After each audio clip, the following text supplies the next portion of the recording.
بحر الدموع یعنی آنسوؤں کا سمندر، اس میں انہوں نے یہ واقعہ لکھا ہے کہ بنی اسرائیل کی ایک عورت تھی جو حسن و جمال میں اپنی مثال آپ تھی، اور وہ بدکار تھی. گھر کا دروازہ کھلا رکھتی تھی اور بن سنور کر چارپائی کے اوپر بیٹھ جاتی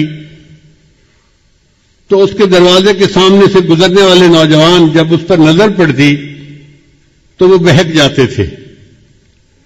وہ ان سے کچھ رقم لیتی تھی اور ان کو گناہ کا موقع دے دیتی تھی. ایک مرتبہ ایک نوجوان بڑا نیک تھا، وہ ادھر سے گزرا،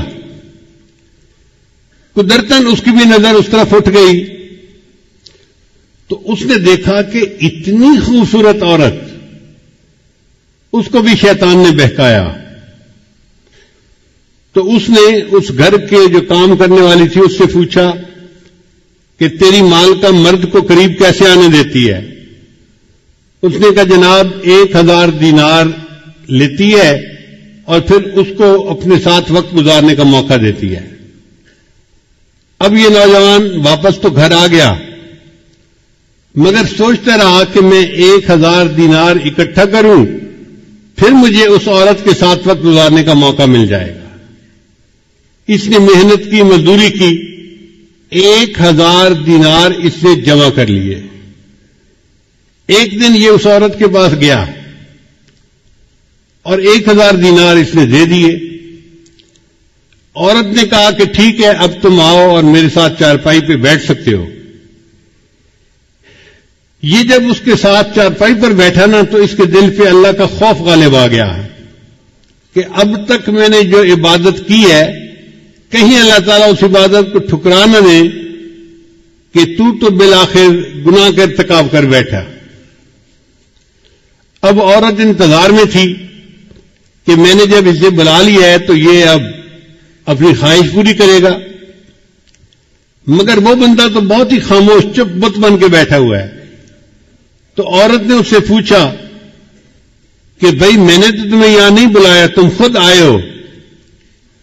اس نے کہا ہاں میں اپنے نفس کی خواہش کی وجہ سے آ تو گیا تھا لیکن جب میں یہاں چارپائی پر آ کر بیٹھا ہوں نا تو میرے اوپر اللہ کا خوف غالب آ گیا اور میں نے ارادہ ترک کر دیا میں تیرے ساتھ گناہ نہیں کروں گا. اور جو 1000 دینار میں نے دیے ہیں وہ بھی تیرے ہی، میں تجھ سے واپس نہیں لیتا اور میں اپنے گھر جا رہا ہوں. یہ کہہ کے وہ نوجوان گناہ کیے بغیر اٹھا اور اپنے گھر کی طرف چل پڑا.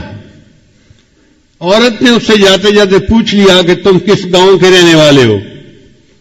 اس نے گاؤں کا نام بتا دیا.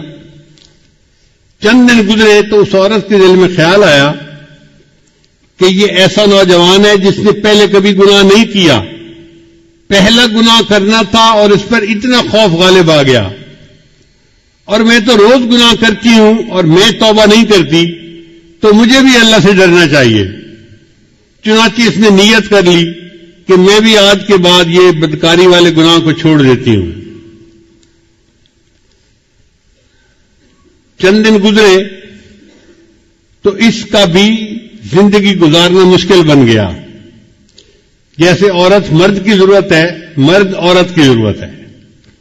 اس عورت نے سوچا کہ میں اسی نوجوان کا پتہ کرتی ہوں اور اگر وہ ہے تو میں اس کے ساتھ نکاح کر کے نیکی کی زندگی گزارتی ہوں.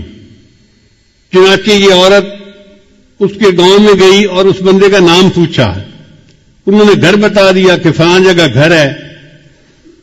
یہ عورت آئی اور اس نے اس کے گھر کا دروازہ کھٹکھٹایا. جب گھر کا دروازہ کھٹکھٹایا تو اللہ کی شان، وہی نیک نوجوان دروازہ کھول کر باہر نکلا پوچھنے کے لیے کہ کون ہے. جب نوجوان کی اس عورت پر نظر پڑ گئی تو وہ تو حیران ہو گیا کہ جس گناہ سے بچ کے میں گھر آیا تھا اب وہ عورت تو میرے دروازے پر چل کر آ کر کھڑی ہو گئی. تو اس نے ایک زور کی آہ بھری اور وہ گرا اور فوت ہو گیا. عورت کو بڑا افسوس ہوا. یہ چند دن وہیں رہی. پھر اس نے لوگوں کو بتایا تھا کہ میں تو بھئی اس کے ساتھ نکاح کے ارادے سے آئی تھی اور میں نیکی کی زندگی گزارنا چاہتی تھی. گھر والوں کو اس عورت سے ہمدردی ہوئی تو انہوں نے عورت کو کہا کہ وہ بندہ تو فوت ہو گیا، مگر اس کا ایک اور بھائی ہے، ابھی شادی شدہ نہیں ہے، وہ شادی کرنا چاہتا ہے. اگر تم چاہو تو ہم اس کے بھائی سے تمہارا نکاح کر دیتے ہیں. تو وہ عورت کہنے لگی بہت اچھا. چنانچہ اس عورت کا اس کے بھائی سے نکاح ہو گیا. کتابوں میں لکھا ہے اللہ نے اس عورت کی توبہ کو ایسے قبول کیا کہ اس کو اللہ نے 7 بیٹے دیے اور سب بیٹے اپنے اپنے وقت کے اولیاء بنے. بد کردار عورت تھی، سچی توبہ کر کے 7 اولیاء کی ماں بنی. قیامت کے دن اللہ کے سامنے سرخرو ہوگی.